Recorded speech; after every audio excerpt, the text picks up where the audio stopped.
ఓం సాయిరామ్. ఈరోజు సాయి స్ఫూర్తిలో సద్గ్రంథ పఠనం. ప్రతి మానవునికి సద్గ్రంథ పఠనం అత్యంత శ్రేయోదాయకం. దేహంలో నిద్రాణమైన భావాలను దైవ చింతనతో క్రమబద్ధీకరించుకోవాలి. ప్రతినిత్యము నిద్ర లేవగానే భగవంతునికి నమస్కరించుకుని దినచర్యలు ప్రారంభించాలి. కాలకృత్య స్నానాధికాలు అయిన తరువాత సద్గ్రంథ పఠనం చేస్తే మనసుకు ప్రశాంతత లభిస్తుంది. అలా పఠించిన దానిలోని మంచి విషయాలను 10 మందితో పంచుకోవడం ఆధ్యాత్మిక ప్రగతికి ఉపయోగపడుతుంది.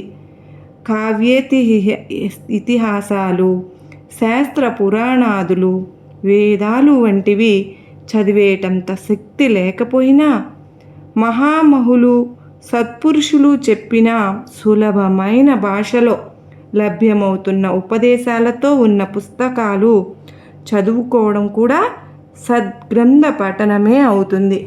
మన సాయినాథుని సచ్చరిత్ర ప్రతిరోజు కూడా ఒక్క అధ్యాయమైనా సరే మనం చదువుకుంటే సాయినాథుని చింతన, సాయినాథుని సన్నిధిలో ఉన్నట్లే కదా.